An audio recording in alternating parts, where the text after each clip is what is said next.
તારી જો હાક સુણી કોઈ ના આવે તો એકલો જાને રે. તારી જો હાક સુણી કોઈ ના આવે તો એકલો જાને રે. એકલો જાને એકલો જાને એકલો જાને એકલો જાને રે. તારી જો હાક સુણી કોઈ ના આવે તો એકલો જાને રે. જો સૌના મોં સિવાય ઓરે ઓરે ઓ અભાગી સૌના મોં સિવાય. જ્યારે સૌએ બેસી મોં ફેરવી સૌએ પાછા જાય. ત્યારે હૈયું ખોલી અરે તું મોં મૂકી તારા મનનું ગાણું એકલો ગાને રે. તારી જો હાક સુણી કોઈ ના આવે તો એકલો જાને રે. તારી જો હાક સુણી કોઈ ના આવે તો એકલો જાને રે. જો સૌએ પાછા જાય ઓરે ઓરે ઓ અભાગી સૌએ પાછા જાય. જ્યારે રણ વાગડે નિસર વાટાણે સૌ ખૂણે સંતાય. ત્યારે કાંટા રાને તારે લોહી નીકળતે ચરણે ભાઈ એકલો થાને રે. તારી જો હાક સુણી કોઈ ના આવે તો એકલો જાને રે.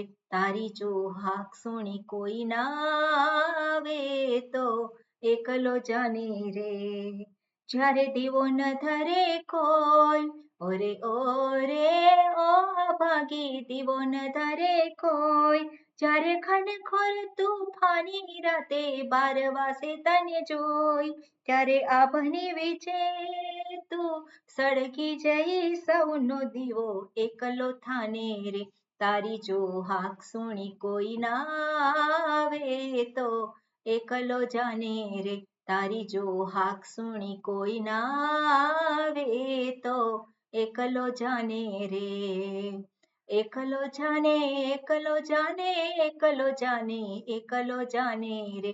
તારી જો હાક સુણી કોઈ ના આવે તો એકલો જાને રે. તારી જો હાક સુણી કોઈ ના આવે તો એકલો જાને રે. ઓમ હરિ ઓમ શ્રી ગુરુભ્યો નમઃ. હરિ ઓમ.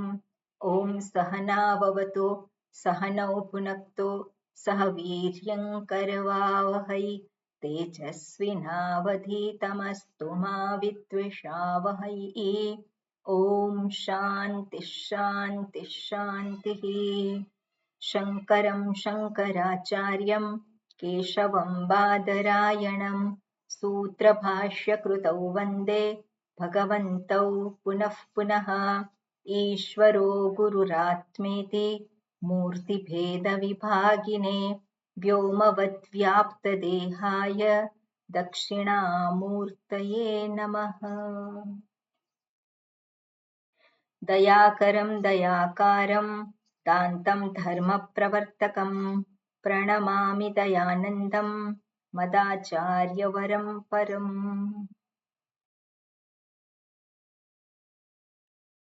ઓકે, મંગલાચરણનું વાક્ય સરોજબેન.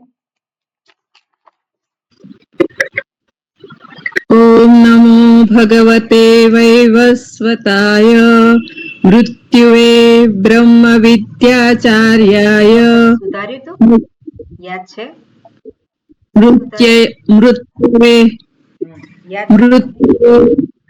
મૃત્યવે બ્રહ્મ વિદ્યાચાર્યાય નચિકેત. લખી રાખવાનું આપણે કે અહીંયા ભૂલ થાય છે એટલે ફરી આવી ભૂલ ના થાય. આપણા મનને સજેશન આપવાનું એવું કે ફરી મારે આવી ભૂલ કરવી નથી. બરાબર ને? આપણું મન યાદ રાખીએ તો આપણે સજેશન આપીએ એટલે યાદ રાખીએ, પણ આપણે કહીએ કે નથી યાદ રહેતું તો મન યાદ ના રાખે. મન આપણું એ છે એને જેવું આપણે શીખવાડીએ ને એવું શીખે છે એવું છે. એટલે આપણે સજેશન આપીએ તો કેવા સજેશન આપવાના? આપણને કામ લાગે એવા, કારણ કે સાધન આપણી પાસે કામ લેવાનું છે. એટલે પેલો ઘરમાં નોકર હોય અને એની પાસે કામ કઢાવવું હોય તો આપણે શું કરીએ? કંઈક ને કંઈક એને કરતા હોઈએ જેથી ખુશ રહે. અને આપણું કામ કરે. એવી રીતે મનને પણ આપણા માટે એ સાધન છે ને. મન આપણા માટે સાધન છે, એની પાસે કામ કરાવવાનું છે, એટલે આપણે એ પ્રમાણે કરાય. ઓકે, બરોબર. હવે આપણે જે મંત્ર જોઈ રહ્યા છે એમાં બરોબર 10મા મંત્રથી. ઓકે, હું બોલું છું અને વિડીયો પણ ચાલુ કરી શકે એ લોકો ચાલુ કરે. યદેવેહ તદમુત્ર યદમુત્ર તદન્વિહ મૃત્યોઃ સમૃત્યુમાપ્નોતિ ય ઇહ નાનેવ પશ્યતિ मनसैवेदमाप्तव्यं नेह नानास्ति किञ्चन मृत्योः समृत्तिं गच्छति य इह नानेव पश्यति अङ्गुष्ठमात्रः पुरुषः मध्ये आत्मनि तिष्ठते ईशानो भूतभव्यस्य न ततो विजुगुप्सते एतद्वै तत्.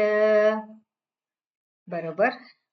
ઓકે, આપણે જોઈ રહ્યા હતા એકત્વનું પ્રતિપાદન કરે છે યમરાજા અથવા તો શ્રુતિ. અને શું કહ્યું છે? જે અહીંયા છે એ ત્યાં છે, જે ત્યાં છે એ જ અહીં છે. તો અહીં છે અને ત્યાં છે એનો અર્થ શું થાય?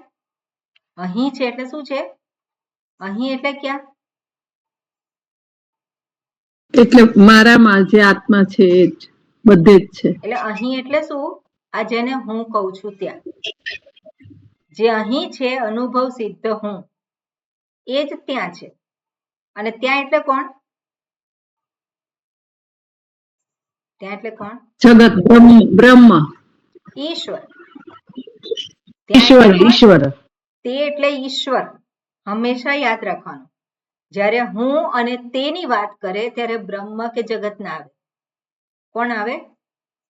હું એટલે અનુભવ સિદ્ધ હું, પેલો જીવાત્મા જેને કહીએ છીએ. અને તે એટલે કોણ? ઈશ્વર, જેને પરમાત્મા તરીકે ઓળખે. એટલે જીવાત્મા અને પરમાત્મા. પણ પરમાત્મા શબ્દ કરતા પણ ઈશ્વર શબ્દ જ છે એ વધારે યોગ્ય છે. કારણ કે જીવ અને ઈશ્વરનું ઐક્ય દર્શાવે છે. શાસ્ત્રનું તાત્પર્ય શું છે? જીવ ઈશ્વરનું એકત્વ દર્શાવવા માટે.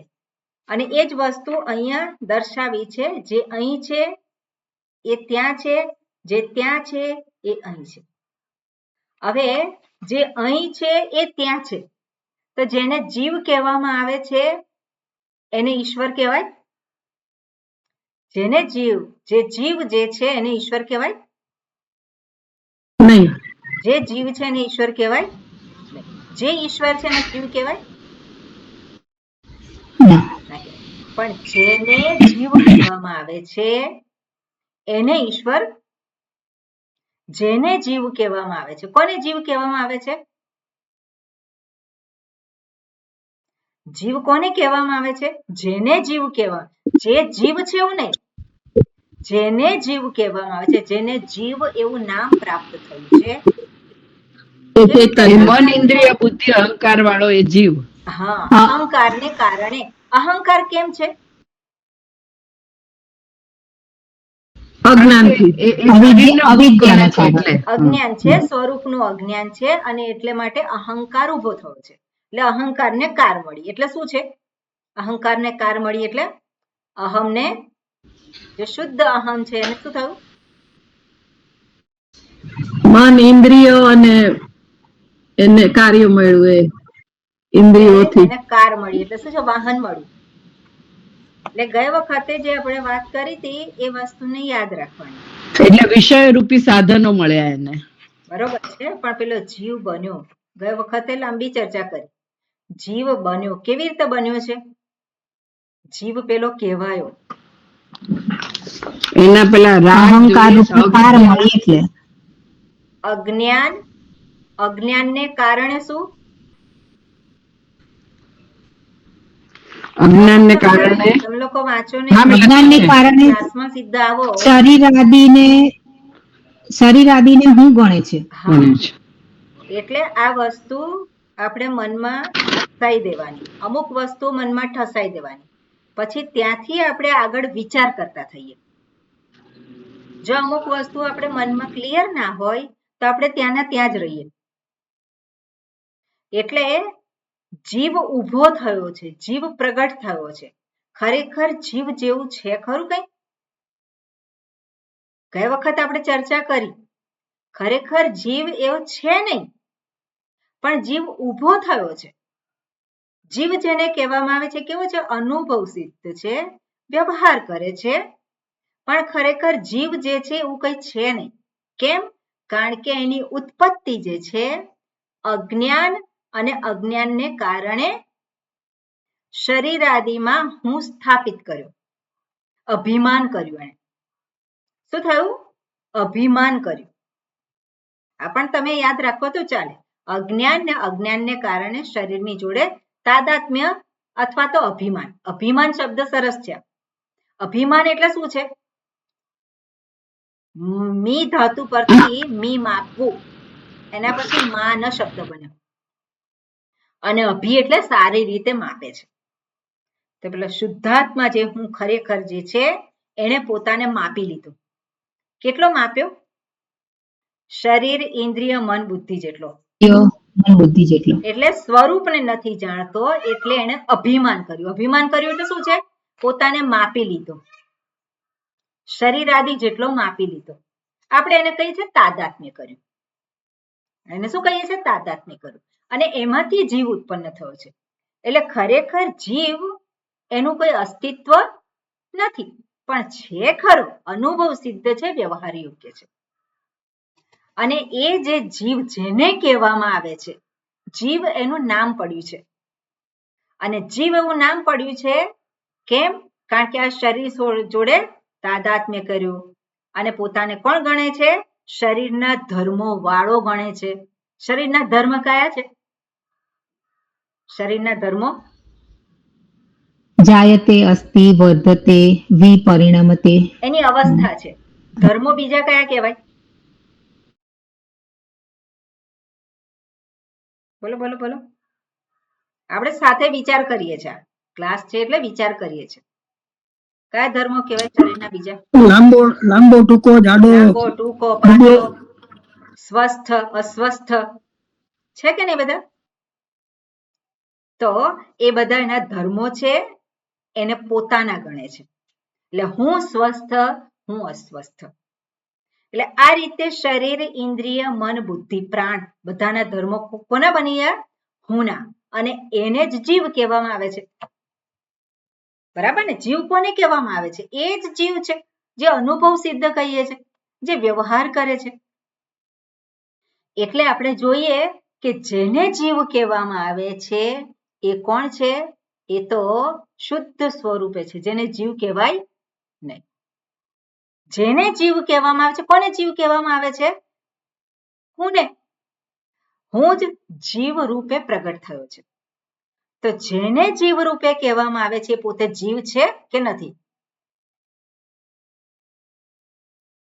નથી. કેમ? કારણ કે જેને કહેવામાં આવે છે, કોને કહેવામાં આવે છે? હુંને. તો હું કયો?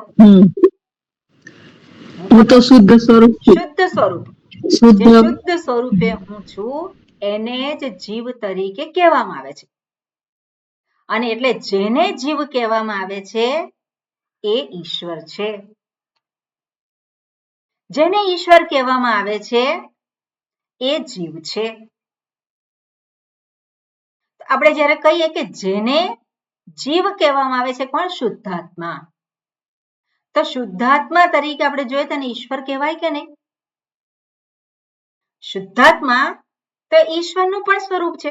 શુદ્ધાત્મા ઈશ્વરનું પણ સ્વરૂપ શું છે? એ જ છે. એટલે એને ઈશ્વર કહેવાય. જેને ઈશ્વર કહેવામાં આવે છે, કોને ઈશ્વર કહેવામાં આવે છે? એ જ શુદ્ધાત્મા. પણ માયારૂપી ઉપાધિને આધારે એ ઈશ્વર કહેવાય છે. તો જેને ઈશ્વર કહેવાય છે એને જીવ કહેવાય કે નહીં? એને જીવ કહેવાય. કેવી રીતે? કારણ કે સ્વરૂપ શું છે? સ્વરૂપ એક જ છે. જેવી રીતે આપણે ઉદાહરણમાં જોઈએ કે જેને તરંગ કહેવામાં આવે છે, કોને કહેવામાં આવે છે? પાણીને. જેને તરંગ કહેવામાં આવે છે, જે પાણીને, એને મહાસાગર કહેવાય કે નહીં? એને મહાસાગર કહેવાય કે નહીં? કારણ કે સ્વરૂપ શું છે મહાસાગરનું? પણ પાણી છે. અને જેને મહાસાગર કહેવામાં આવે છે, તો જેને એટલે કોને? પાણીને. જેને એટલે પાણીને. જે પાણીને મહાસાગર કહેવામાં આવે છે એને તરંગ કહેવાય કે નહીં? કારણ કે સ્વરૂપ શું છે? એક જ છે. અને એટલા માટે અહીંયા એ જ વસ્તુ દર્શાવે છે, જે અહીં છે એ ત્યાં છે, જે ત્યાં છે એ અહીં છે. એનો અર્થ શું થયો? ઉપાધિને જ્યારે દૂર કરવામાં આવે તો બંને કેવા છે? જે અહીં છે એ ત્યાં છે, જે ત્યાં છે. ઉપાધિને જ્યારે દૂર કરવામાં આવે ત્યારે શું છે? એ જ વસ્તુ છે. એટલે એકત્વ આ રીતે અહીંયા સ્થાપિત કર્યું છે. અને આ હકીકતને જે જાણતો નથી એને માટે શું છે? પોતાને કોણ માને છે? આ હકીકતને જે જાણતો નથી પોતાને શું માનવાનું છે? પેલો જીવ છે. પોતાના સ્વરૂપને નથી જાણવાનું તો જીવ બની રહેવાનો છે. જીવ એટલે કોણ છે? અનુભવ સિદ્ધ. અને અનુભવ સિદ્ધ એટલે શું છે? પોતાને આ શરીર જેટલો માને છે. તો જે શરીર જેટલો ગણે છે, જે પોતાને મન જેટલો ગણે છે, જે પોતાને ઇન્દ્રિયો જેટલો ગણે છે, તેને શેની પ્રાપ્તિ થવાની હતી? પોતે જે માને છે એની જ પ્રાપ્તિ થવાની છે. એટલા માટે કહે છે મૃત્યોહો સહ મૃત્યુમ આપનોતિ. જે અનેકને જુએ છે, નાના એટલે નાના કઈ રીતે છે? શરીરને આધારે જ અનેક છે. આત્મા અનેક છે ખરા? આત્મા અનેક નથી, ઉપાધિ અનેક છે. અને ઉપાધિને સત્ય ગણે છે, માટે એને શેની પ્રાપ્તિ થવાની છે? ઉપાધિની જ પ્રાપ્તિ થવાની છે. એટલે જીવ પેલો જે છે, જીવ અજ્ઞાનમાંથી ઊભો થયો હોવા છતાં પણ એ જીવ જે છે બની રહે છે. ક્યાં સુધી બની રહેવાનો છે? જીવ એ ક્યાં સુધી જીવ બની રહે? પોતાને ઓળખે નહીં ત્યાં સુધી. સ્વરૂપને જાણે નહીં, પોતાના સ્વરૂપને ઓળખે નહીં ત્યાં સુધી. કેટલા જન્મો પછી એ બને? કેટલા જન્મો પછી એની મુક્તિ થાય એમાંથી? જાણીને જ્યારે મુક્તિ થાય. બરોબર ને? ના જાણે તો એને મુક્ત થાય નહીં. એટલે જ્યારે આ વસ્તુ જ્યારે સમજાઈ જાય, આ જે હકીકત જે છે એ સમજાઈ જાય તો આપણી અડધી યાત્રા જે છે પૂરી થઈ ગઈ. આપણા અડધા પ્રશ્નો જે છે એ શું થયું? એનું સમાધાન થઈ ગયું. સમસ્યા કોને છે? જીવને છે કે શુદ્ધ આત્માને છે? જીવને.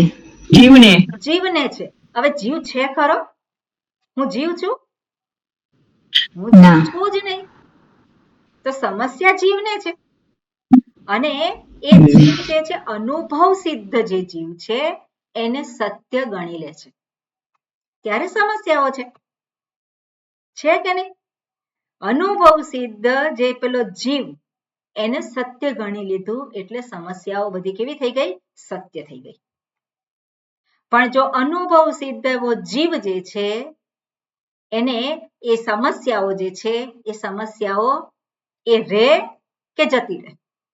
અનુભવ સિદ્ધ હું જે છે એને સમસ્યાઓ બની રહે કે જતી રહે?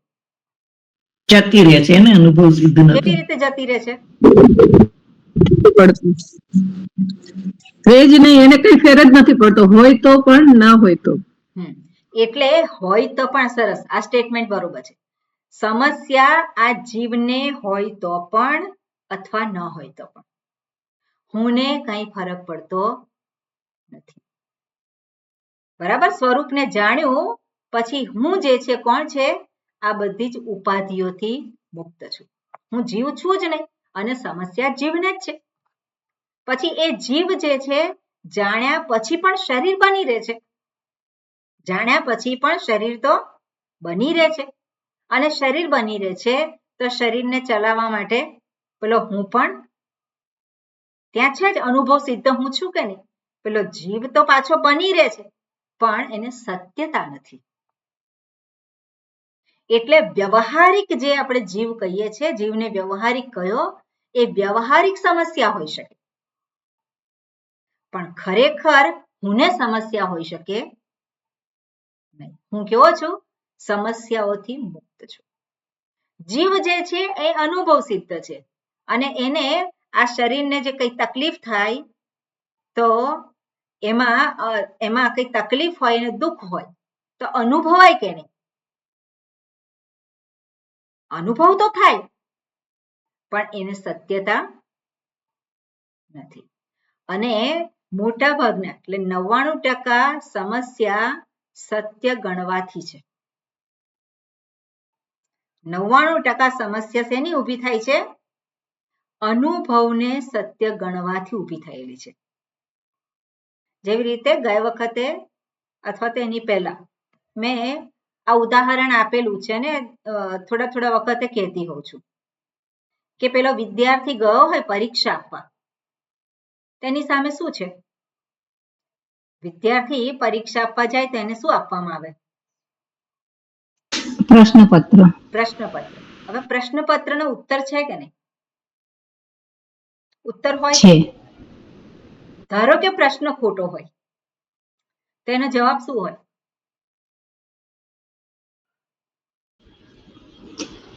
જવાબ એ ખોટો હોય. ના, એટલે એનો જવાબ શું આપણે કહી શકાય? પ્રશ્ન જો ખોટો આપ્યો હોય પ્રશ્નપત્રમાં તો આપણે એટલે હોશિયાર વિદ્યાર્થી હોય એને ખબર પડી જાય કે ગણિતમાં પ્રશ્ન પૂછ્યો હોય અને પછી એને ખબર પડી જાય કે આ શું છે? આ પ્રશ્ન ખોટો છે. તો પ્રશ્ન ખોટો છે જવાબ છે કે નહીં? પ્રશ્નપત્રમાં પ્રશ્ન પૂછાયો છે તે એ પ્રશ્ન જે છે એ ખોટો છે. એ પ્રશ્નનો જવાબ કહેવાય કે ના કહેવાય? જયંતભાઈ કઈ પૂછવું છે?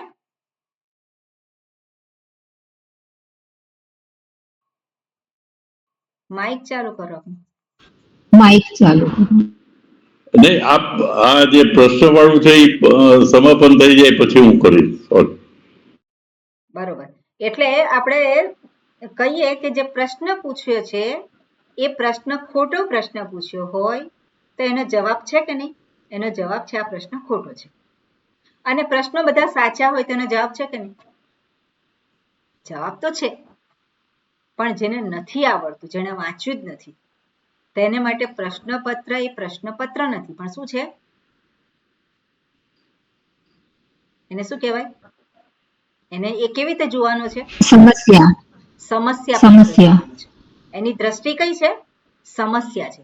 આ નથી આવડતું, આ નથી આવડતું, આ નથી આવડતું, એ સમસ્યા પત્ર. પણ જેણે વાંચેલું છે, જેને ખબર પડે છે તો એને માટે પ્રશ્નપત્ર જે છે શું છે?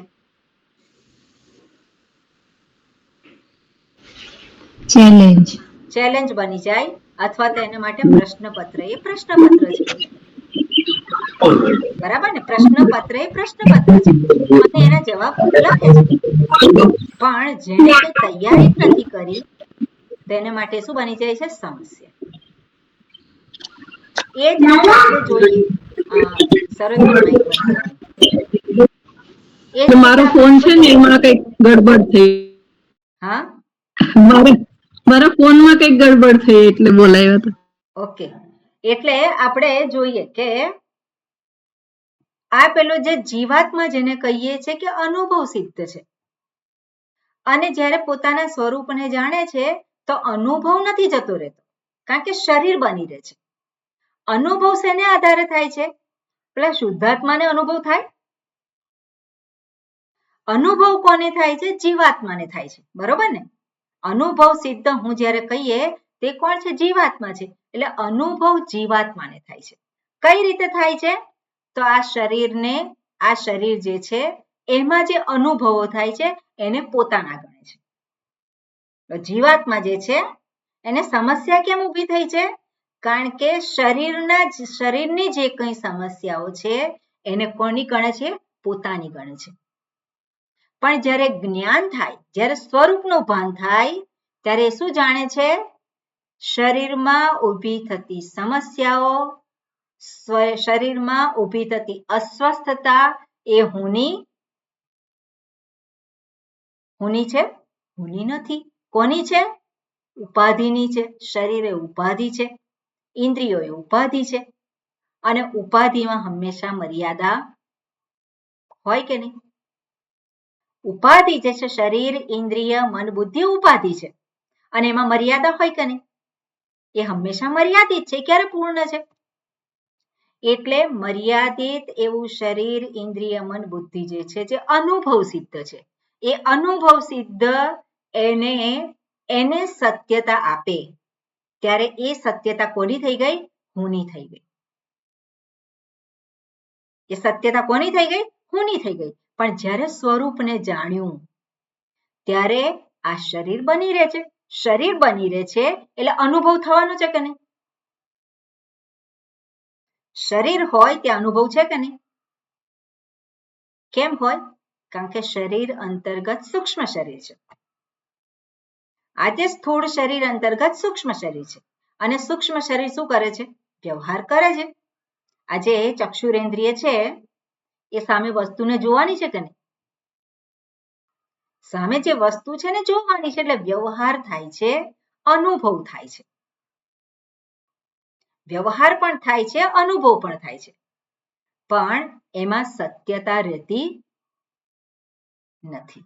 બસ એટલો જ ફેર છે. એને એ સાચું ગણતો નથી. આ હુંની સમસ્યા છે એવું એ જોતો નથી. અનુભવ જે છે એ અનુભવ એ માત્ર અનુભવ બની રહે. એટલે જે અનુભવ જે છે, જે થાય છે, વ્યવહાર ને આ બધું, એ માત્ર પરિસ્થિતિ બની રહે. બરોબર? શરીર, ઇન્દ્રિય, મન, બુદ્ધિ જે છે એમાં કંઈક ને કંઈક સમસ્યાઓ ઊભી થવાની છે, પણ એ સમસ્યાઓ નથી. એને માટે શું છે? પ્રશ્નપત્રની જેમ પરિસ્થિતિ છે, અને એનો ઉકેલ છે કે નહીં? દરેક પરિસ્થિતિઓ એનો ઉકેલ હોય કે નહીં? એનો ઉકેલ છે. અને ઉકેલ છે તો એ ઉકેલ, દાખલા તરીકે હવે ગરમી પડશે અને બધા ગરમી પડવાની ચાલુ થઈ ગઈ, તો પંખા છે કે નહીં? ઉપાય એનો પંખા ચાલુ છે, તેનો ઉપાય છે કે નહીં? તો સમસ્યા કઈ રીતની છે? વ્યવહારિક સમસ્યા છે. એનો ઉપાય કયો છે? ઉપાય કેવો છે? પંખો ચાલુ કરવાનો. એટલે વ્યવહારિક પારમાર્થિક કહેવાય. વ્યવહારિક છે. એટલે વ્યવહારિક સમસ્યાનો ઉપાય વ્યવહારિક રીતે, અને એ તો જે જ્ઞાની પુરુષ છે એને માટે લાગુ પડે. કારણ કે શરીર જ્યાં સુધી છે ત્યાં સુધી શરીર સ્થિત જે બધા જે કંઈ આપણે કહીએ પરિસ્થિતિ, ઘટનાઓ, એ બધી ઘટવાની છે, પણ એને આધારે એ પોતે વિચલિત થતો નથી. એને માટે સમસ્યારૂપ બનતું નથી. કેમ? કારણ કે એને માટે પરિસ્થિતિ માત્ર છે, ઘટના માત્ર છે. પ્રશ્નપત્રની જેમ વિચારજો આના વિશે. એટલે કારણ કે આપણે જોઈએ કે શાસ્ત્ર જ્યારે વાત કરે, જે અહીં છે એ ત્યાં છે, જે ત્યાં છે એ અહીં છે, તો આપણને ઉદાહરણમાં તો આપણે સ્પષ્ટ રૂપે જાણી શકીએ. તરંગ અને આપણે પાણીનું ઉદાહરણ લઈને આપણે જોઈ શકીએ, કારણ કે બંનેનું સ્વરૂપ શું છે? પાણી જ છે. પણ જ્યારે હુંના સંદર્ભમાં વાત આવે ત્યારે પેલો અનુભવ સિદ્ધ જે છે એ અનુભવ સિદ્ધ હું બની રહે છે. જ્ઞાન થયા પછી પણ અનુભવ જે છે એ જતો રહે છે એવું થાય નહીં. પણ એ જે અનુભવ છે એનાથી પેલો અસ્વસ્થ થઈ જાય એવું થતું નથી. જ્યારે પેલો અજ્ઞાની છે એ 100% અસ્વસ્થ થઈ જવાનું છે. પણ જે જાણે છે પોતાના સ્વરૂપને એ અસ્વસ્થ થવાનો નથી. અસ્વસ્થતા ધારો કે હોય, હુંને આધારિત ના હોય. એ અસ્વસ્થતા જે કંઈ હોય એ શરીરને આધારિત હોય, ઇન્દ્રિયોને આધારિત હોય, મનને આધારિત હોય, બુદ્ધિને આધારિત હોય. એટલે અસ્વસ્થતા જે છે એ શું છે? કોને આધારિત રહેવાની છે? ઉપાધિને આધારિત રહેવાની છે. એ હુંની બની જાય એવું થાય નહીં. એટલે સ્વરૂપને જાણવાથી ફાયદો શું? શું ફાયદો થાય? સ્વરૂપને ઓળખવાથી ફાયદો શું? હેલો, સમસ્યા જ ના કોઈ સમસ્યા વેદાંતનું શ્રવણ કોઈ કરે તો એને સમસ્યા નોકરી મળી જાય, એના ધંધામાં એ સક્સેસફુલ થઈ જાય, કમાણી વધી જાય એની, એને પ્રમોશન મળી જાય, એનું સ્વાસ્થ્ય સરસ થઈ જાય, એ બધું છે નહીં. એ ના થાય. તેનો ફાયદો શું? કોઈ સમસ્યા અનુભવાય જ નહીં. અને અનુભવાય એનો અનુભવ ના થાય. અનુભવાય ના અનુભવ અનુભવ તો થાય પોતાની પણ અસ્વસ્થતા ના એ વખતે એના લીધે પોતે અસ્વસ્થ ન થાય. જયવિંદાબેન શું કેવું છે? આ જ કે ગમે તેટલી સમસ્યાઓ હોય પણ એને સમસ્યા ના લાગે. સમસ્યા ના લાગે પણ શું છે? પરિસ્થિતિ રહે, પરિસ્થિતિ હોય, ઘટના હોય. એટલે જીવનમાં હંમેશા ઘટનાઓ ઘટે છે. જેમ જેમ પ્રારબ્ધ આપણું જાય તેમ તેમ પરિસ્થિતિ બધી આપણી સામે પ્રગટ થાય છે. પણ એ જે પરિસ્થિતિ જે છે એ બધી ઘટનાઓ માત્ર છે. પછી નાની ઘટના હોય કે મોટી ઘટના. હવે નાની ઘટના ને મોટી ઘટના કોણ કહેવાનું હતું? આ નાની ઘટના છે ને મોટી ઘટના છે. આપણે જ કરવાના હતા. એ તો આપણે જ નક્કી કરીએ છીએ. એટલે કુંભ મેળામાં બધા કેટલાય લોકો મરી ગયા. એ ઘટના નાની છે કે મોટી છે? જેને નજીક ના હોય તેના માટે મોટી ઘટના અને જેનું બધું સર્વસ્વ જતું રહ્યું એના માટે ઘટના કેવી છે? મોટી છે. અને આપણા જેવાને જાણી દુઃખ થયું પણ સામાન્ય ઘટના કેવી છે? સામાન્ય ઘટના. જાણ્યું અને પછી ભૂલી ગયા, કેટલો વખત રહ્યું? નીકળી ગયું. એટલે ઘટના કેવી થઈ થોડોક ગઈ? વખત. નાની થઈ ગઈ. એટલે ઘટનાઓ ઘટે છે. પછી નાની છે કે મોટી છે શેને આધારે ખબર પડે?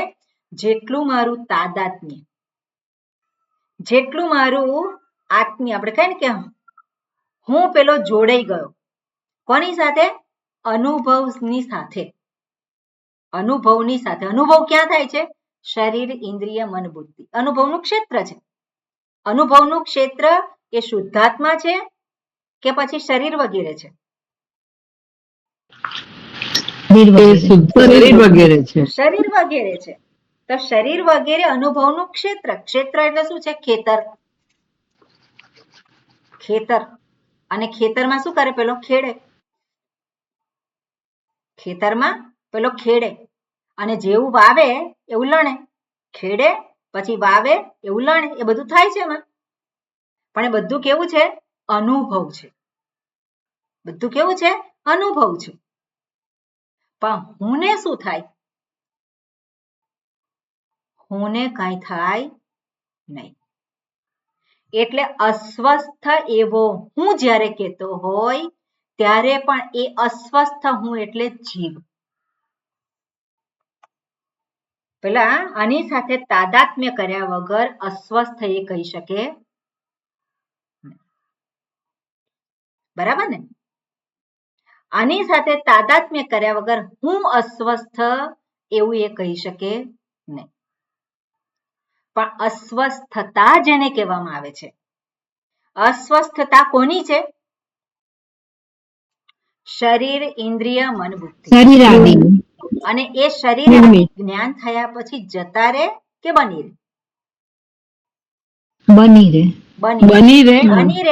એટલે અનુભવ જતો રહે કે બની રહે? બની જ રહે છે. બની રહે. અનુભવ પણ રહે છે. પણ એમાં સત્યતા નથી.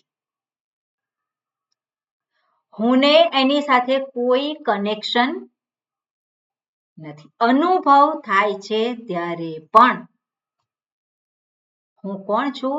અસંગ છું. હું નિત્ય છું. હું ચૈતન્ય સ્વરૂપ છું. હું આનંદ સ્વરૂપ છું. આ હકીકત છે કે નહીં? અનુભવ થાય છે ત્યારે પણ અનુભવ કરનારો કોણ છે? હું. પણ એ કયો હું? જીવ. કયો હું? જીવ.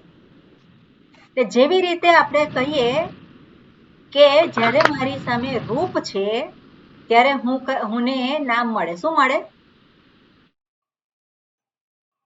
દ્રષ્ટા. દ્રષ્ટા. અત્યારે તમે સાંભળી રહ્યા છો? હા. હા. તો શ્રોતા. શબ્દને આધારે કોણ કહેવાય? શ્રોતા. શ્રોતા.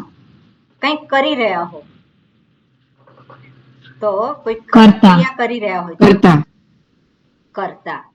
તો કર્તા, શ્રોતા, દ્રષ્ટા, જીઘ્રાતા આ બધા જે છે નામ મળ્યા. કોને નામ મળ્યા? હુંને. જીવ રૂપ શરીરને. આપણે શું કહીએ? હુંને. હુંને. ક્યારે મળ્યા? હુંને નામ મળ્યા જ્યારે રૂપ સામે છે ત્યારે હુંને દ્રષ્ટા કહેવાય. જ્યારે કંઈક કાર્ય કરી રહ્યો છે ત્યારે એ હુંને અનુભવને આધારે કર્તા કહેવાય. અનુભવને આધારે. બરાબર? એવું કહેવાય કે નહીં? જે દર્શન રૂપી અનુભવ છે ત્યારે એને શ્રોતા કહ્યો. જ્યારે શબ્દરૂપી જે પેલો અનુભવ થાય છે, આજે રૂપરૂપી અનુભવ થાય છે, દર્શન રૂપી અનુભવ થાય છે ત્યારે એનો કોણ કહેવાય? દ્રષ્ટા. ક્રિયા કરી રહ્યો છે એ અનુભવ છે એને આધારે કોણ કહેવાય? કર્તા. એટલે અનુભવો જે છે બદલાય છે પણ હું બદલાયો? હું નથી બદલાતો. એટલે હું જ કર્તા રૂપે જ્યારે જે અનુભવ થઈ રહ્યો છે ત્યારે અનેક નામ મળે છે. એટલે અનુભવને આધારે એને જુદા જુદા નામ પ્રાપ્ત થાય છે. અને આપણે કર્તા કહીએ, શ્રોતા કહીએ કે પેલો જે દ્રષ્ટા કહીએ એ અનુભવને આધારે છે કે પછી પારમાર્થિક છે? અનુભવને આધારે. એ માત્ર અનુભવને આધારે જ છે. તો અનુભવને આધારે જ એને જીવ કહેવાય. જીવ ક્યારે છે? અનુભવને આધારે છે. બરોબર કે નહીં? અનુભવને આધારે જ જીવાત્મા છે. સુષુપ્તિમાં કોઈ અનુભવ નથી. સુષુપ્તિમાં છે કોઈ અનુભવ? તો ત્યાં એને જીવાત્મા કહેવાય? અજ્ઞાન છે માટે જીવાત્મા આપણે કહી શકીએ. પણ છતાં પણ ત્યાં કોઈ અનુભવ છે જ નહીં. પણ છતાં પણ પેલો જે અનુભવ જે છે ત્યાં છે સુખનો અનુભવ. એ પોતાના સ્વરૂપમાં લીન થઈ ગયો છે. સ્વરૂપ સાથે એક થઈ ગયો છે. એટલે કારણ અવસ્થાને આધારે ફરી પાછો ત્યાં જીવાત્મા કહી શકીએ આપણે. પણ અનુભવ ન જ હોય એવું ક્યારે થાય? એવું ક્યારે થાય? જ્યારે હું માં સ્થિત થઈએ ત્યારે, ઓળખી લઈએ ત્યારે. અનુભવ જ ના હોય. હું માં સ્થિત થઈ એટલે શું? અનુભવ તો જીવ અને શિવ એક થવું. અનુભવ તો હંમેશા શરીર અનુભવ તો રહે. છે અને જ્યાં સુધી એનો અંત ન આવે ત્યાં સુધી અનુભવ તો રહેવાનો જ છે. ક્યાં તો જાગ્રત અવસ્થામાં જે શ્રોતા, મનતા, કરતા, જે એક જ્ઞાતા એ બધા અનુભવ કરનારો છે. સ્વપ્ન અવસ્થામાં કરે છે કે નહીં અનુભવ? અવસ્થામાં અને સુષુપ્તિ અવસ્થામાં પોતાના સુખ સ્વરૂપનો જ્ઞાન ત્યાં છે. તો અનુભવ કરનારો પેલો હું જે છે એ તો હંમેશા બની જ રહેવાનો છે. એને જ જીવાત્મા કહીએ છે. એને જ શું કહીએ છીએ? જીવાત્મા. એ પણ એ જે છે અનુભવ કરનારો જે છે ક્યારે છે? જ્યારે અનુભવ થાય છે ત્યારે. અને અનુભવ ક્યારે થાય છે? આ શરીર પ્રાપ્ત થયું ત્યારથી અંત સુધી અનુભવ તો થવાનો છે. પણ હું જ્યારે હુંની વાત આવે ત્યારે હું કોણ છું? ચૈતન્ય સ્વરૂપ. હું આનંદ સ્વરૂપ છું. હું ચૈતન્ય સ્વરૂપ છું. હું નિત્ય છું. જ્યારે અનુભવ કરનારો છે કેવો છે? અનિત્ય છે, અલ્પજ્ઞ છે, અલ્પશક્તિ છે. આ બધું જીવાત્મા. ઉપાધિને આધારે, અનુભવને આધારે છે. બે હું આપણે એક અનુભવને આધારે અને બીજો શુદ્ધાત્મા. આ બે શું છે? બે શું છે? બે હું નથી તો કયો હું છે? હું નથી. કયો હું છે? શુદ્ધાત્માને જ આપણે જીવાત્મા કરી દઈએ છીએ. સ્વરૂપ હું જે છે એ જ સત્ય છે. બીજો તો ઊભો થયેલો છે. બીજો જે એને કહીએ છે એ તો કેવો છે? ઊભો થયેલો છે. એ ઊભો થયેલો જે છે એ કેવો છે? એ માત્ર અનુભવને આધારે છે, હકીકતમાં છે નહીં. ઓકે જયંતભાઈ, હવે પૂછો.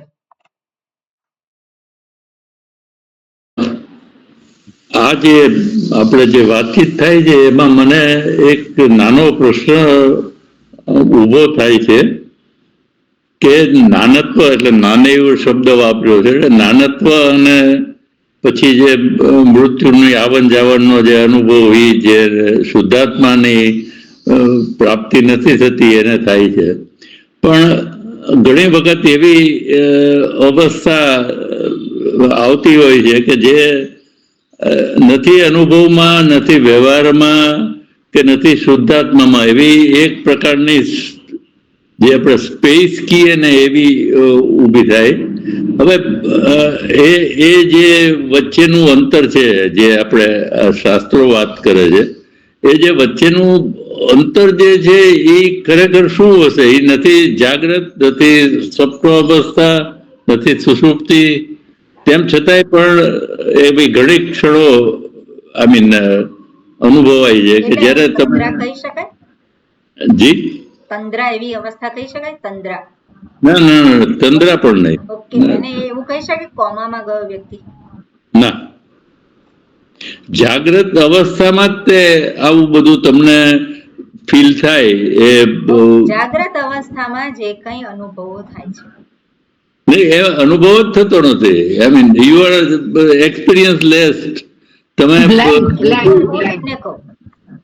હવે એક્સપિરિયન્સ લેસ એવી જે અવસ્થા આપણે કહીએ જાગ્રત અવસ્થામાં, જાગ્રત અવસ્થા કોને કહેવાય એ પહેલા આપણે સ્પષ્ટ થવું જોઈએ. જાગ્રત અવસ્થા કોને કહેવાય આપણે પહેલા વાત કરેલી છે.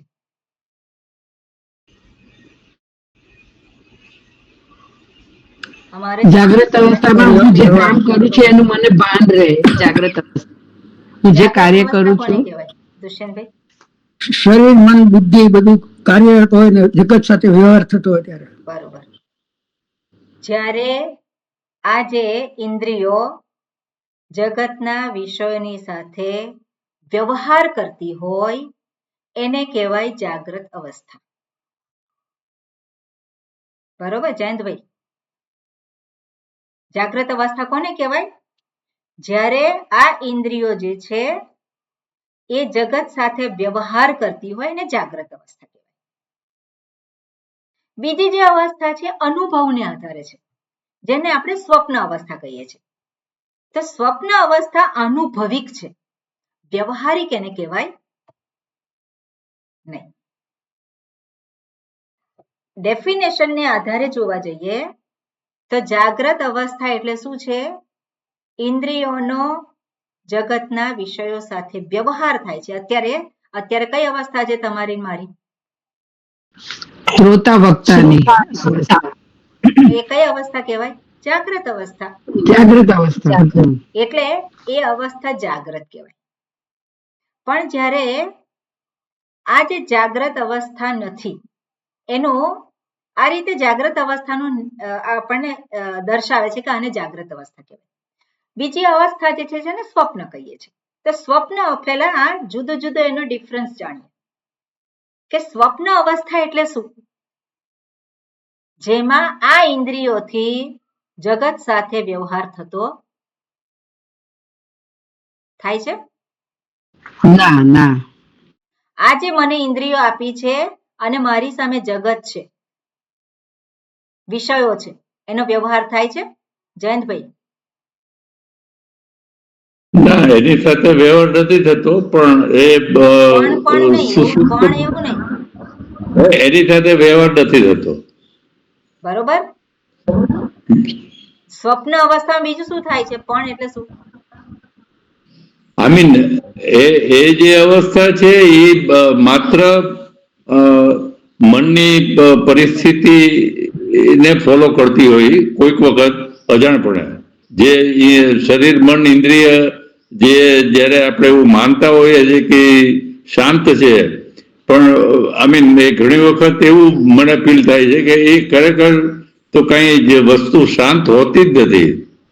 ઇટ ઇઝ ઓલવેઝ વર્કિંગ 24 પહેલા શાસ્ત્ર જે કહે છે એના વિશે સ્પષ્ટ થવાનું, પછી આપણે વિશ્લેષણ કરવાનું. આપણા અનુભવને આધારે આપણે શાસ્ત્રનું વિશ્લેષણ નહીં કરવાનું. ના સ્પષ્ટ થવાનું કે શાસ્ત્રમાં સ્વપ્ન અવસ્થા કોને કહી છે. શાસ્ત્રમાં સ્વપ્ન અવસ્થા કઈ છે? જે મન જે છે આપણું, એ મનમાંથી જ ઊભી થયેલી સૃષ્ટિ, મન અંતર્ગત રહેલ સંસ્કારને આધારે ઊભી થયેલી સૃષ્ટિ, સ્વપ્ન સૃષ્ટિ જેને કહીએ છીએ આપણે, એ સ્વપ્ન અવસ્થા છે. અનુભવ સિદ્ધ છે કે નહીં? એ વ્યવહાર યોગ્ય કહેવાય ખરી? વ્યવહાર યોગ્ય ના કહેવાય. વ્યવહાર યોગ્ય કઈ અવસ્થા છે? જાગ્રત અવસ્થા છે. જાગ્રત અવસ્થા એક જ. અને સ્વપ્ન અવસ્થા એ અનુભવ સિદ્ધ છે પણ વ્યવહાર યોગ્ય નથી. બરોબર, આટલું બે વસ્તુ સ્પષ્ટ. અને જે સુષુપ્તિ અવસ્થા કહેવામાં આવે છે એ વ્યવહાર યોગ્ય પણ નથી અને અનુભવ સિદ્ધ પણ નથી. મનમાંથી કઈ ઊભું થયું નથી, એ વખતે મન જ લય પામી ગયેલું છે. બરોબર, સુષુપ્તિ અવસ્થામાં શું છે? મન જ નથી રહ્યું, ત્યાં મનનો લય થઈ ગયો છે. ક્લિયર આ વસ્તુ આટલી? બરોબર. હવે આપણે જોઈએ કે જાગ્રત અવસ્થામાં સ્વપ્ન અવસ્થા ઉપર, ઓકે, પહેલા આપણે જોઈ લઈએ કે સ્વપ્ન અવસ્થા ઉપર મારું નિયંત્રણ છે ખરું? હું કઈ કરી શકું? હું નથી. તો જે કઈ હું કરી શકું એ નથી સુષુપ્તિ અવસ્થામાં કરી શકતો, નથી સ્વપ્ન અવસ્થામાં કરી શકતો, કારણ કે વ્યવહારિક નથી, મારા હાથમાં નથી. બરાબર, આ વસ્તુ માટે તમે ક્લિયર છો જયંતભાઈ? મારા હાથમાં નથી, નથી સ્વપ્ન અવસ્થા મારા હાથમાં કે નથી સુષુપ્તિ અવસ્થા મારા હાથમાં. પણ જાગ્રત અવસ્થા છે એની અંદર હું વ્યવહાર કરી શકું છું, હું વ્યવહાર કરું છું. હવે હું 24 કલાક હું જ્યાં સુધી જાગું છું, સવારે ઉઠ્યો અને જ્યાં સુધી સૂઈ ના ગયો ત્યાં સુધી આ જગત સાથે હું વ્યવહાર જ કર્યા કરું છું. એટલે આપણે જોઈએ કે જાગ્રત અવસ્થા જેને કહી છે કે જે વ્યવહાર યોગ્ય છે, જ્યાં વ્યવહાર કરું છું પણ છતાં પણ એવો પણ સમય છે, એવી પણ ક્ષણો છે કે જે માત્ર અનુભવ છે, વ્યવહાર નથી. એવું છે? એવું છે કે નહીં? જાગ્રત અવસ્થામાં પણ શું છે? વ્યવહાર નથી, માત્ર અનુભવ છે. અનુભવ છે એટલે શું છે? આ ઇન્દ્રિયો આ જગતના વિષયો સાથે વ્યવહાર કરતી નથી, પણ ત્યાં મારું મન જે છે એ મન શું છે? કાર્ય કરે છે. મન કંઈક કર્યા કરે છે. એ શું કરે છે? તો મન જે કરે છે એના વિશે વિચાર કરીએ તો એ કોઈક વિચાર કરે છે. મનનું કાર્ય શું છે? બુદ્ધિ કે મન? એનું કાર્ય શું છે? વિચારો સતત અંદર ચાલે છે. લાગણીઓનો પ્રવાહ. વિચારો જે છે એ વ્યવહારિક હોય અને વ્યવહારિક ના પણ હોય. કહેવાય કે નહીં એવું જયંતભાઈ? જ્યારે ઇન્દ્રિયો એના વિષયો સાથે સંપર્ક કરે છે અને મનમાં જે વિચારો આવે છે એને વ્યવહારિક કહી શકાય. હું હજી એવું માનું છું કે એ વખતે વિચાર પણ કઈ જ બહુ સૂક્ષ્મ વાત કરો છો તમે, પણ કદાચ એ વખતે વિચારનો પણ અભાવ હોય છે. ના ના, હું જે કહું છું એના વિશે પહેલા સ્પષ્ટ થાવ. આ બધું આના વિશે આપણે કોઈ માની લેવાની વસ્તુ નથી કહેતી. હું કોઈ ગૂઢ વસ્તુ નથી કહેતી. આપણે વિચારીએ તો આપણને આ વસ્તુ સ્પષ્ટ જ થાય, દેખાય આપણને. આ દર્શન છે. એટલા માટે જ શાસ્ત્ર જે છે એ આપણા માટે અરીસો છે, દર્શન છે. દર્શન એટલે શું છે? એટલે જોઈએ. પણ જોઈએ એટલે આ ચક્ષુરેન્દ્રિયથી નહીં, માનસ ચક્ષુથી.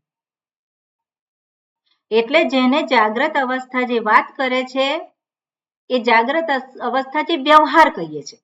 તો વ્યવહાર એટલે શું છે? આ જે ઇન્દ્રિયો વિષયોનો સંપર્ક કરે અને જે વ્યવહાર થાય છે ને વ્યવહાર. અને એ વ્યવહાર કરે છે એને આધારે મનમાં વૃત્તિ ઉત્પન્ન થાય છે. થાય છે કે નહીં એવું?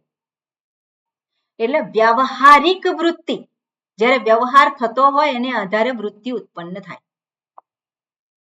એટલે એક વ્યવહારિક વૃત્તિ છે અને બીજી જે વૃત્તિ જે છે એ વ્યવહારિક નથી. ફોર એક્ઝામ્પલ હું તમને કહું, આ શું છે? મોબાઈલ. બરાબર, આ મોબાઈલ છે.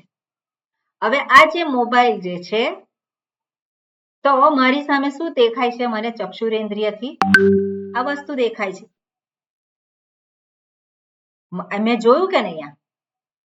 અને જોયું અને મેં કહ્યું આ મોબાઈલ છે. હવે આ મોબાઈલ છે એવો વિચાર મનમાં ગયો અને વિચારની સાથે જ બીજું કંઈક જોડાઈ જાય છે. શું જોડાઈ જાય છે? મારો મોબાઈલ. મારો. બીજું શું જોડાઈ જાય છે? સારું, ખરાબ, એ બધું જોડાઈ ગયું. એ ક્યાંથી આવ્યું? એ ક્યાંથી આવ્યું? મનમાંથી. એ તો શું હતું? સ્ટોર હતું મનમાં, એની સાથે જોડાઈ ગયું. એટલે જે વ્યવહારિક જે વ્યવહાર થતો હોય એ વૃત્તિ અને એ વૃત્તિની સાથે જ મનમાં રહેલ જે કંઈ જ્ઞાન છે, જે કંઈ સમજણ છે, જે કંઈ સંસ્કારો છે, જે કંઈ છાપો છે, બધી જ એની સાથે તરત જ એની સાથે જોડાઈ જાય છે. બરોબર જયંતભાઈ? હા કે ના? હા, એટલે ડોકું હલાવજો તો મને ખબર પડે. એટલે એની સાથે જોડાઈ જાય છે. હવે આપણે જોઈએ કે વ્યવહાર ના હોય ત્યારે હું બજારમાં ગઈ અને ફોન ભૂલી ગઈ, તો મોબાઈલનો વિચાર આવે, એ મનમાં વિચાર ઊભો થયો, એ વ્યવહારિક કહેવાય? જ્યારે હું બહાર ગઈ, મોબાઈલ મારા રૂમમાં છે તો અને મોબાઈલનો વિચાર આવે, તે વ્યવહારિક કહેવાય ખરો? એ વિચાર એને વ્યવહારિક કહેવાય નહીં. એ માત્ર શું છે? મનના સંસ્કારમાંથી ઊભો થયેલો વિચાર છે. મનના સંસ્કારમાંથી ઊભો થયેલો વિચાર છે. હવે આપણે જાગ્રત અવસ્થામાં જે કંઈ આપણે હોઈએ છે ત્યારે પણ વ્યવહારિક જગતમાં કેટલા હોઈએ છે? જ્યાં સુધી બીજા સાથે વ્યવહાર કરવો હોય ત્યાં સુધી જ, બાકી વિચારોમાં. કોઈક વ્યક્તિને જોઈ અંદર આપણને ડેટા મળ્યા અને એની સાથે જ વિચારો ચાલુ થયા. વ્યવહાર કેટલો થયો? જોવા માત્રનો. અને મનમાં વિચારો જે છે એ કેટલા આવ્યા? એક વિચારો જે છે એ વ્યવહારિક કહેવાય? એને વ્યવહારિક ના કહી શકીએ આપણે. એટલે જાગ્રત અવસ્થામાં પણ આપણે જે અનુભવ જે છે, માત્ર વ્યવહારિક જે અનુભવ છે એ નહીં, જે ડેટા જે આપણને પ્રાપ્ત થાય છે અને મનમાં એ વસ્તુનું ભાન થાય છે એ નહીં, પણ એના સિવાયના જે અનુભવો છે, એના સિવાયના જે વિચારો છે એ વધારે છે કે આ જાગ્રત જગતમાં જે વ્યવહારિક વિચારો છે એ વધારે છે? કયા વિચારો વધારે છે? વિચારો વધારે છે. કયા? પણ વ્યવહારિક ના હોય તેવા. એટલે વ્યવહારિક જગતમાં આપણે વ્યવહાર ન કરતા હોઈએ એવા વિચારો કેવા છે? અગણિત છે. એટલે વસ્તુને જોઈ, વ્યક્તિને જોઈ અને આપણું મન કામે લાગી ગયું. એ કઈ અવસ્થા કહેવાય? અનુભવ છે મને, પણ વ્યવહાર નથી. નથી. કઈ અવસ્થા કહેવાય?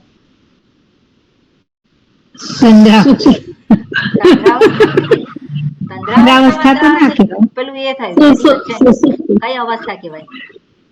સુસુપ્તિ. સ્વપ્ન અવસ્થા. સ્વપ્ન અવસ્થા જ કહેવાય. એટલા માટે માંડુક્ય ઉપનિષદમાં બે જ અવસ્થા કહી છે, એક સ્વપ્ન અવસ્થા અને બીજી જે છે પારમાર્થિક અવસ્થા. બે જ અવસ્થા. એટલે ત્યાં જાગ્રત અવસ્થાને પણ સ્વપ્ન અવસ્થા જ કહી છે. જાગ્રત અવસ્થાને પણ સ્વપ્ન અવસ્થા જ કહી છે, કારણ કે એક વસ્તુ એક જ છે. એ તો જુદી વાત છે. અત્યારે આપણે જે ચર્ચા કરી રહ્યા છે એમાં આપણે જે વ્યવહાર કરીએ છીએ એને આધારે વિચાર આવે છે, એના કરતા પણ બીજા વિચારો જે છે મનમાં, જે કંઈ જ્ઞાન પ્રાપ્ત કરેલું છે, જે કંઈ સ્મૃતિ છે, જે કંઈ સંસ્કારો છે, એ બધા જ શું થાય છે? એની સાથે આવી જાય છે અને પછી મન કામે લાગી જાય છે.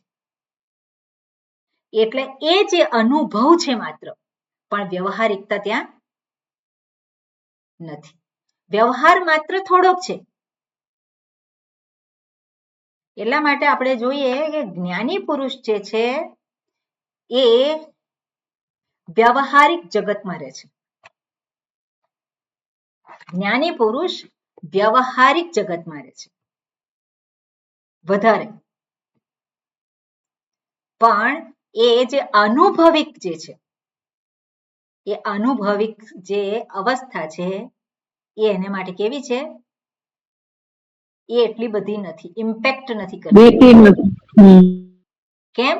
કારણ કે પેલું મનનું પ્રેશર જે છે, પેલું જોડાઈ જવું, વસ્તુને જોઈ, વ્યક્તિને જોઈ અને પેલા સંસ્કારો અને બધું જે છે એ જોડાઈ જતું હોય છે. એ ત્યાં છે, એનો ભાર નથી. એટલે જ્ઞાની પુરુષ વર્તમાનમાં રહી શકે, જે કંઈ જુએ એનો સ્વીકાર, એ જોઈ શકે છે, માણી શકે છે. આ જગતને એ માણી શકે. પણ પેલો જે પોતાને જીવ ગણે છે એ માણી શકતો નથી. એટલે શું છે કે જે વસ્તુ જેવી છે એવી એ જોઈ શકતો નથી. જેવી વસ્તુને જોઈ એવું જ મનની અંદરથી બધા મસાલા અંદર ભેળવી દીધા. જોડાઈ જાય છે. મસાલા બધા ભેળવી દીધા અંદર. જે પોતાની સ્મૃતિ છે, પોતાનું જ્ઞાન છે, પોતાના સંસ્કારો છે, એને આધારે જે જુએ છે. એટલે એક વ્યવહારિક અને બીજી વ્યવહારિક નથી એવી અવસ્થા. અરે વ્યવહારિક નથી એવી અવસ્થા જે છે એની અંદર મન જે છે એની જુદી જુદી અવસ્થાઓ છે. શાસ્ત્ર વાત કરે છે વ્યવહારિક ન હોય એવી જે અવસ્થા છે મનની, એની જુદી જુદી અવસ્થાઓ. તો એક અવસ્થા જે છે એને કહેવાય મૂઢ અવસ્થા. કંઈ ખબર પડતી નથી, મૂઢ અવસ્થા. વ્યવહારિક જગતને પણ ગ્રહણ નથી કરી શકતો. મૂઢ અવસ્થા. એક મૂઢ અવસ્થા છે. બીજી જે છે ક્ષિપ્ત અવસ્થા. ક્ષિપ્ત અવસ્થા એટલે વારે વારે મન જે છે જેનો આઘાત લાગ્યો હોય અથવા તો જેનાથી ઘણો આનંદ થયો હોય એવું જ ઘટના છે એમાં જતું રહે. અચાનક સ્વજનનું મૃત્યુ થાય અને પછી પેલાને શું થાય? વારંવાર શું આવી જાય? એ જ વસ્તુ એના મન ઉપર વિચાર આવી જાય. તો એ જે છે એને કહેવાય ક્ષિપ્ત મન. ત્રીજું જે છે વિક્ષિપ્ત મન. વિક્ષિપ્ત મન એટલે જે વસ્તુનો વિચાર કરવાનો છે, જે એક વસ્તુ જે છે એને જે કંઈ વિચારનો ટોપિક છે એમાં મન રહેતું નથી.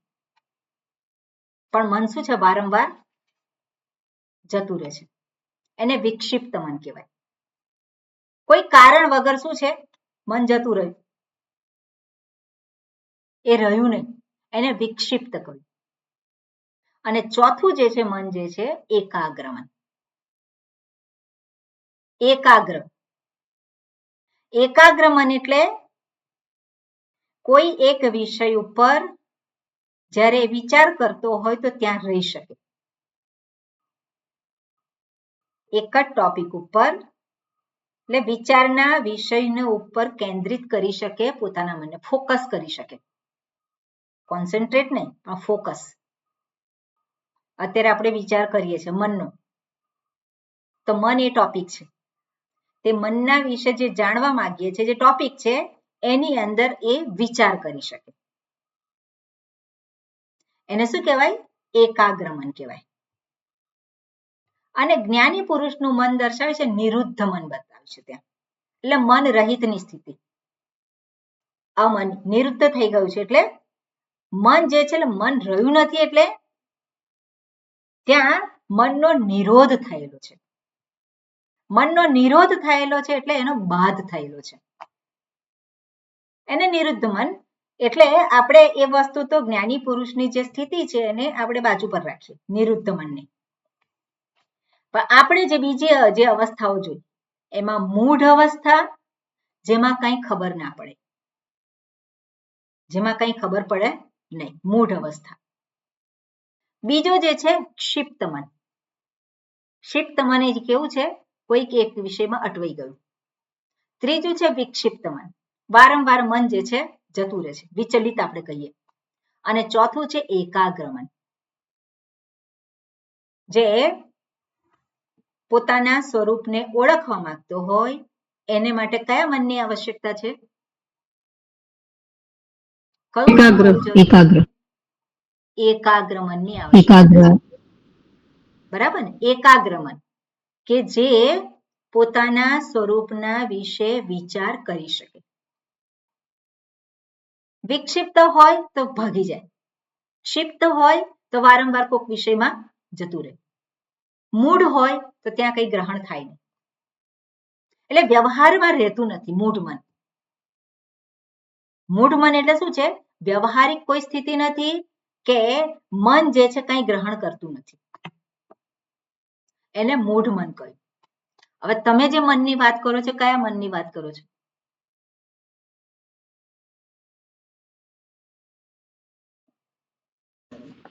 પહેલા ત્રણ મનની તો હું ચોક્કસ વાત નથી કરતો. એ ક્ષિપ્તય નથી, વિક્ષિપ્તય નથી અને મૂઢય નથી. પણ તેમ છતાંય તે એની પછીની બે અવસ્થા જે તમે કીધી કે એકાગ્ર અને એની ઉપરનું, જ્યારે મન હોય ત્યારે એ વર્તમાનમાં આ જગત સાથે હોય. એટલે એકાગ્ર મન જ્યારે કહીએ આપણે તો કોઈક વિષય જે છે એને એની ઉપર એકાગ્ર રહી શકે. એટલે મને લાગે છે ધ્યાનમાં જે વિચાર વગરની અવસ્થા એવું કહેવા માંગે છે. ના, બરોબર. એટલે એ જ સમજવા માંગુ છું શું કહેવા માંગે છે. હા, એકાગ્ર એટલે એ વિષય છે વિચારવાનો. એકાગ્ર એ એકાગ્ર મન માટે થઈને વિષયની બહુ જરૂર છે. પણ હું એવું ઘણી વખત ફીલ કરું છું કે સંપૂર્ણ અલિપ્ત જે કહેવાય એવી ક્ષણો ચોક્કસ આવે છે કે આટલું કદાચ મેં તો બહુ ઊંડું તો મને હજી ખ્યાલ નથી. એટલે એને એ જ વસ્તુને આપણે સમજવાનો પ્રયત્ન કરવાનો છે કે આપણે અલિપ્ત કહીએ છીએ એટલે અલિપ્ત એટલે શું? એટલે સંપૂર્ણ એ ત્યાં નથી, તમારું કરતા નથી, કર્મ કોઈ વ્યવહાર નથી, કોઈ વિચાર નથી, તેમ છતાંય તે એટલે એને હું શૂન્ય અવસ્થા જેવું આમ શૂન્ય અવસ્થા કે આપણે જે પણ કહેતા હોઈએ તો એ વસ્તુ જે છે મનની આપણે આ ચાર અવસ્થા છે. જે નિરુદ્ધ મન કહ્યું છે જ્ઞાની પુરુષનું, એ હંમેશા એકાગ્ર એટલે જે હંમેશા એલર્ટ હોય, એને ભાન ન થાય એવું ક્યારેય ના હોય. જે કંઈ ઘટી રહ્યું છે એ બધું જ એની નજર સમક્ષ હોય. એનું ભાન ન હોય એવું હોય જ નહીં. એને કહેવાય નિરુદ્ધ મન. એટલે ભાન હોય ટોટલી અને છતાં પણ એનાથી લિપ્ત ના હોય. એટલે એનાથી પોતે કોઈ પણ પ્રકારે શું થાય કે એ હું પર નથી આવતું. અસંગ ત્યાં શું છે? સ્વરૂપનું ભાન છે. આપણે આ વસ્તુને આવતીકાલ પર રાખીએ, અત્યારે સમય બહુ થઈ ગયો છે. બરોબર? એટલે જેને આપણે અસંગ કહીએ, નિરુદ્ધ કહીએ મન, એને કેવું મન કહેવાય? એ જે મન જે છે એને મૂઢ મન ના કહેવાય. એ મનને મૂઢ મન ના કહેવાય, એને વિક્ષિપ્ત ના કહેવાય, એને ક્ષિપ્ત ના કહેવાય, એને એકાગ્ર કહી શકાય, પણ છતાં પણ એકાગ્ર પણ ના કહેવાય. બરોબર? આપણે એના વિશે આવતીકાલે જોઈશું. નિરુદ્ધ મન જે છે જ્ઞાની પુરુષને કેવું હોય. ઓકે, એટલે એમાં એવું કહેવાય કે જીવ અને ઈશનું એકત્વ થાય એવું લાગે. આપણે જોઈશું કાલે. ઓકે, હરિઓમ. સર્વાત્મ ભાવ આપણે જે પહેલા વાત કરી હતી, સર્વાત્મ ભાવ જે છે, હા, બસ આ શબ્દ એટલે આપણે એના વિશે આવતીકાલે જોઈશું.